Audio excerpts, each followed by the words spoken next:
Assalamualaikum warahmatullahi wabarakatuh. Perkenalkan, kami dari kelompok 8 ingin mempresentasikan tentang teks prosedur. Perkenalkan, nama saya Syakila Syam. Saya Jessica Zahreni. Di sini saya akan membacakan pengertian dari teks prosedur.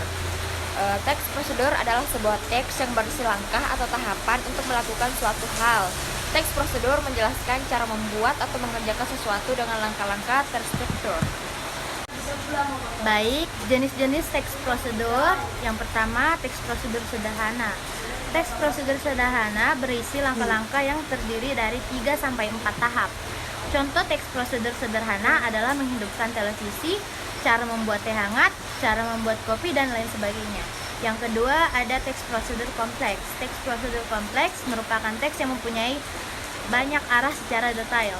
Teks prosedur kompleks terdiri atas banyak langkah dan jenjang untuk tiap tahapannya. Jika ingin menyelesaikan aktivitas dengan bantuan teks prosedur kompleks, kamu harus teliti dan mengikuti arahan sesuai urutan. Dan yang ketiga, teks prosedur protokol. Teks prosedur protokol merupakan jenis yang langkah-langkahnya tidak harus berurutan dan dapat dikerjakan pada bagian manapun terlebih dahulu. Berikutnya, ciri-ciri teks prosedur. Ciri-ciri teks prosedur itu ada 5.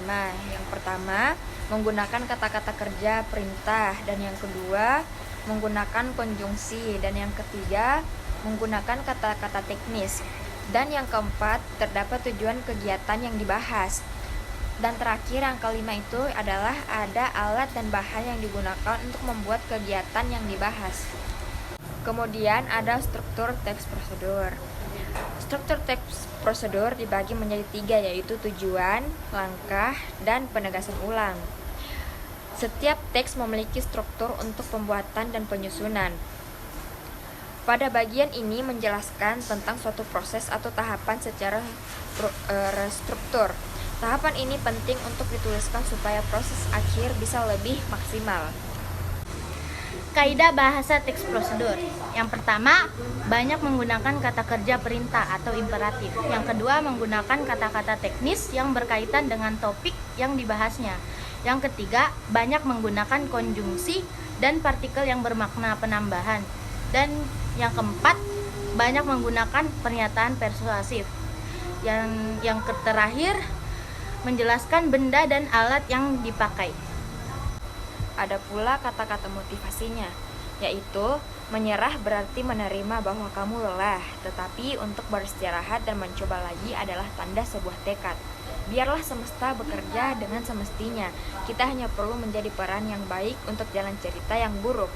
Sederhana saja, ketika kamu bermimpi tinggi, kamu harus berani berjuang lebih tinggi lagi.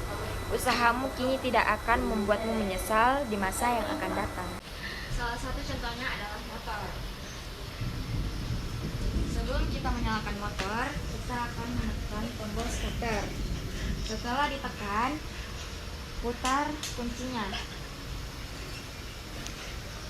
Setelah kuncinya diputar, motor akan menyala seperti ini.